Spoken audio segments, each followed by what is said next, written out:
kwibuka kw'igenekerezo rya 29 na mukiza twibuka ikiza kuko tutashoboye gukiza abacu b'abahutu batungiriwe ku migano n'intwara atari intwari zatwarira kuri ka mwana wa mama ziduhekura abacu naco bazira usivye uko bavutse nako nyene batihaye.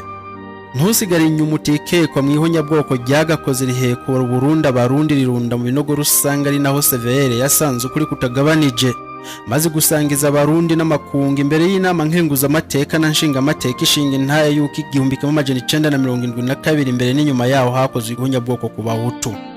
Impfuvyi namwe bapfakazi ntimugatangwe gusidukana niyonka ngo mwifatanye n'abandi barundi aho baherereye mu mpande zine z'isi kugira dushobore kunamira abacu twabuze tutanka.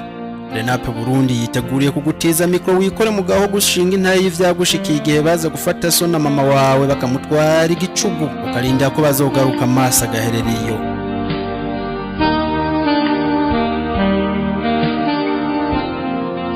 Ndayisaba reme i Burundi 72 nabuze sokuru barampa Paul na Muyomba mbisaba Toni Joseph. Turasabye leta y'u Burundi yemeze ihonyabwoko ryakorewe abahutu mu Burundi turarushe kwa amatwi twabamenje.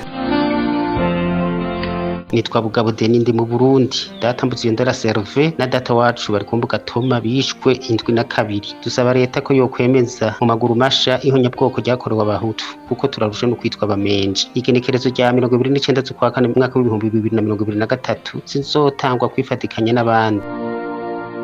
Twari yasabye Imana ndi Burundi mu ntara ya Bubanza komine Gihanga ndumwuzukuru umutama yitwa Gwajekera Jean yishwe mu 1972 bamwagiriza ubumenja. Abansaba rero ko génocide yakorewe abahutu imbere n'inyuma y'1972 ko leta y'u Burundi yoyemeza inyuma yuko inama nshinga amateka bikoranye na nkenguza amateka bayemeje. Nitwa Vyizigiro Diomede mba mu gihugu c'u Burundi mu ihonyabwoko ryakorewe abahutu ryo mu 1972 nabuze data Angiara yari umwigisha yitwa Gihimbare Yohane. Dusaba leta ko yokwemeza mu maguru masha ihonyabwoko ryakorewe abahutu kuko twarushe kwitwa abamenja. Igenekerezo rya 29 ukwezi kwa kane mu 2023 sinzotangwa kwifadikanya n'abandi. Nitwa Niyonkuru Dieudonné bamvuka Gitega komine Gishuru mutumba Mpunda nabuze sokuru witwa Theodore Saya ngasaba yuko itariki ya 29 leta y'u Burundi yodukurako izina ry'umumenja. Shimirimana Joseph w'Imuyinga Burundi nabuze data Shimirimana Aburahamu yari umuganga. Ndasaba ko leta yodukura kw'izina ry'ubumenja kubera ko umuntu yararushe. Kw'igenekerezo rya 29 mu kwa kane mu 2023 sinzotangwa kwifatikanya n'abandi.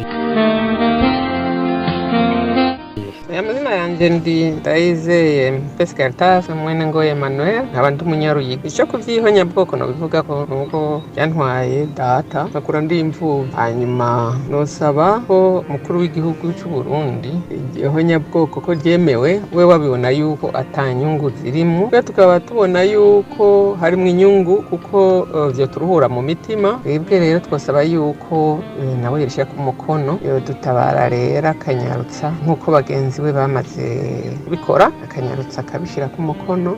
Tukabona ko hari abatubabaye mu bajejwe nibaza yuko n'abahutu barimo kuko abo bahonejwe n'abahutu naho biguma bivugwa ngo nta bwoko buriho. Ubwoko burahari abantu ntibo byitwaza mu kumara abantu. Tuzoja kwibuka abacu mu Bubirigi iryo honyabwoko nyene 72 tariki 29 z'ukwa kane muri 2023 no kuvuga nyene kuko zituri twifuza yuko umukuru w'igihugu yoba yabishize mu ngiro. Nico cyifuzo canje murakoze.